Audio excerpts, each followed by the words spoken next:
Good morning, everyone. Good morning.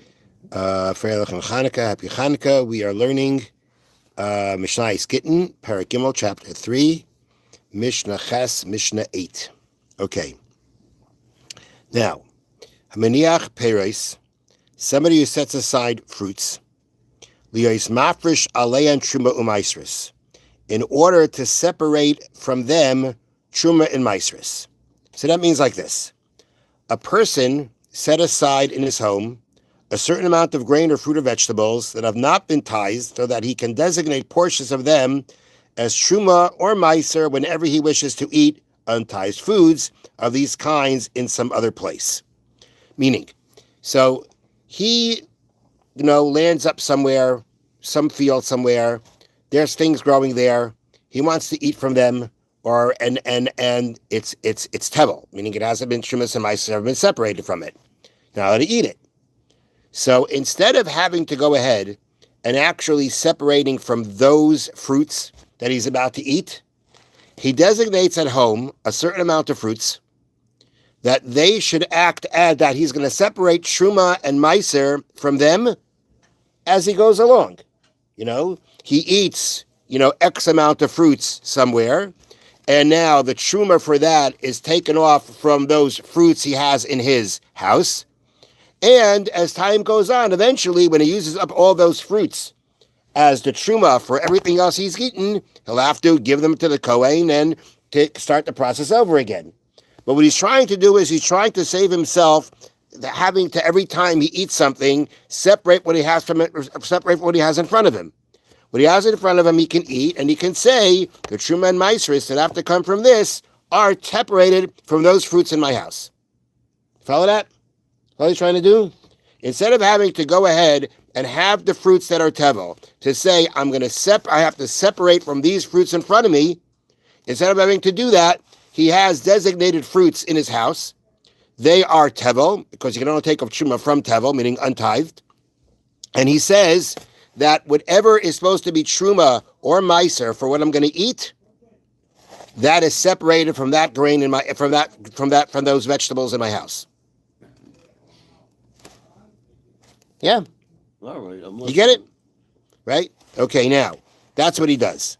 Now, in that situation, so he's going to continue this whole process, this whole arrangement, until he basically uses up all those fruits as truma and meiser. Now, so the Mishnah says he can do this. He can designate fruits to separate on them truma and meiser. Or, ma'is liyos mafresh alein meiser sheni. Or he designates money to separate from them his Meiser Sheni. What that means is we know that Meiser Sheni, the second tithing, is holy. You got to eat in Yerushalayim. If you don't want to have to carry to Yerushalayim the fruits themselves, you can redeem them on to money. And then you take the money to Yerushalayim. So here too, he has money designated in his house.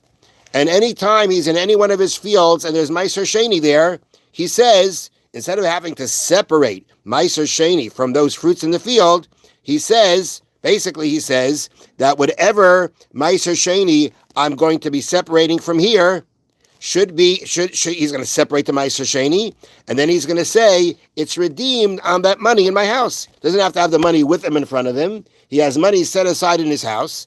And that money, he's going to have this arrangement that as time goes on, he uses up X amount of Meiser Sheni to redeem. And he says that should be redeemed on those monies in my house. So now that Meiser Sheni he can eat right away. And as time goes on, whenever he uses up all that money as redemption for the Meiser Sheni that he redeems on it, then he has to stop doing that. That arrangement is over. And he wants to continue, he's got to start with new money. But in either case, what he's doing is he is redeeming his Meiser Sheni on money that's not in front of him. That's the point here. In both these cases, in the first case, when you're separating truma and meiseris from the fruits at home, they're not in front of you. The money that you're redeeming your Meiser Sheni on, that's at home, it's not in front of you. Okay? So now we say, in those cases, mafresh aleyen becheska shein kayamin. You can make these separations with the assumption that they're around. Meaning, you're going ahead and you're separating the truma for these fruits here in this field on the fruits in your house. How do you know they're still there? Maybe somebody came and took them away. Maybe an animal came and ate them up. How do you know they're there? The answer is the same concept of chazaka that we had until now, that things remain the same until you know otherwise. And therefore, in these cases, we can say that, you can assume the money is there, the fruits that are there, and eat. That's the whole point. The whole point is that I want to be able to eat it where I am and take care of it right where I am. And we say, go ahead. Say that you're eating this tavo, you're eating this untized fruit, and you say the trumas and maasros are taken from that fruit in my house. Fine. You can assume that's worked and eskaz and eat. Okay? Now, imavdu. But if let's say you found out that they were lost, that the money that you were trying to redeem on was not there anymore, or the fruits that you were separating a truma on are not there anymore. Okay, so now what happens now? What happens with what you've gone ahead and what happens to what you have separated truma for? What happens to the meiser sheni that you've already redeemed? What happens now that you found out? Now that you see that you don't have those fruits or those monies anymore, meaning you come home and you see not there. You see, it's not there anymore. Okay, so now what do we do? What do you do about the things? What do you do about the grain that you separated truma for? What do you do about the meiser sheni that you redeemed? What do you do? Cry. Hey, what else do you do? Okay, do you have to fix them over again? What else do you have to do? The answer is, says the Mishnah, you have to basically be concerned going back a 24-hour period and say that it was already gone 24 hours before, and anything that you either separated truma meiser for or redeemed within the past 24 hours has to be redone. Now, this is a very interesting halacha, because in essence, if you follow the halacha, if you take the law of chazaka, which is what we're working with, in its essential form, actually, according to that halacha, you could say when you found it lost now, you can say it just got lost right now. Chazaka says that nothing changes until you know it changed. Well, you only know it changed right now. So really, you can assume until now that it was here and that everything that you did was fine. But the Rabbanan were strict here. They had a stringency here, and they said that you should consider that already from 24 hours previously that they were gone and act accordingly regarding what you separated truma and meiser for or what you redeemed. Okay, so that's the first. That's Rebbe Elazar ben Shemua. Rebbe Elazar ben Shemua. These are the words of Rebbe Elazar, the son of Shemua. Now, Rebbe Yehuda says, "B'shloisha prakim baitkin es hayayin."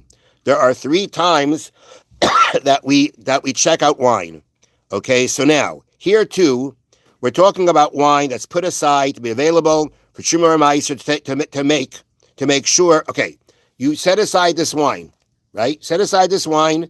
And this is the wine that you're going to be separating trumas and maasros from for other wines that are wherever you may be. You're going to come out, you're going to have these other wines. These other wines have not been tithed. And you want to say, okay, I'm going to take the truma and meiser for this wine from the wine that I have at home. Just the same case as before. Okay, same case as before. Says Rabbi Yehuda, you have to check that wine 3 times a year. There are 3 times you got to make sure that it hasn't gone sour. Because if it's gone sour, then you can't separate it for other wine that's drinkable. If they're both vinegar, fine.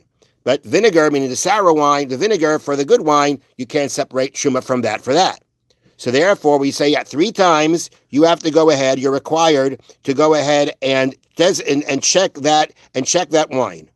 When are those times? Number 1, B'kadim shal Motzei Chag, which means at the time the east wind blows immediately following Sukkot. That seems to be a time that wine can go bad. Number 1.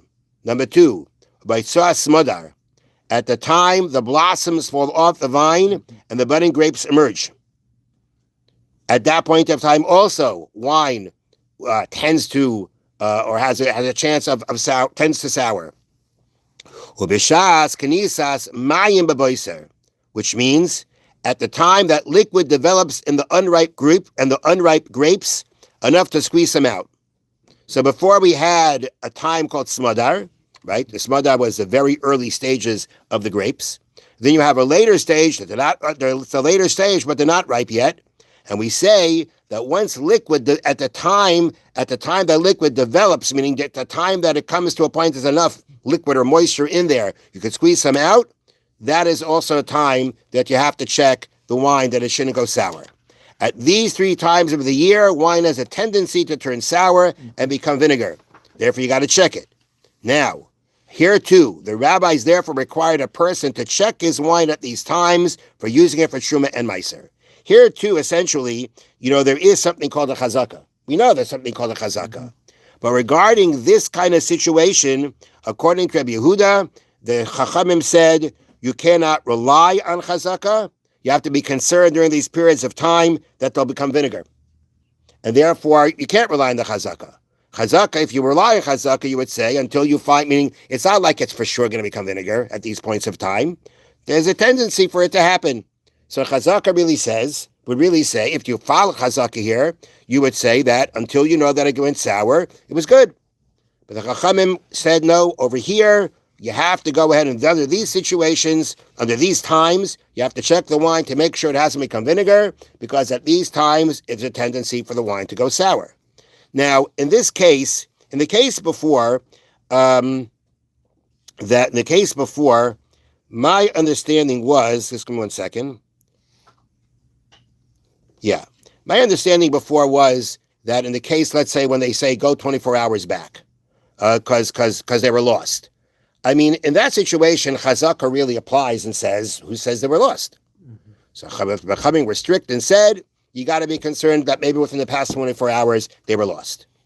Now, in this case, where we say there's a tendency for them to go ahead and sour, I'm not sure if then, again, it means that really chazaka should work here. The Chachamim had a stringency to say, no, we need to be more careful, and you got to check during these periods of time. Mm-hmm. Don't rely on chazaka. Or actually, there are situations where the doubt can be big enough to actually say we don't have a chazaka. There are certain circumstances where the doubt becomes so strong that we can't rely on chazaka. We can't rely and say, well, if we assume that it stays the same. We have a real doubt no matter what. And I don't know, and I'm just wondering that maybe here, in this last case, as to where we say check them these 3 times a year, that in these situations, actually, you can't rely on chazaka. Rabbi Yehuda agrees there is a concept called chazaka, just that it doesn't apply here. Because the possibility of them of souring at these periods of time are big enough, are great enough, that you can't rely on chazaka.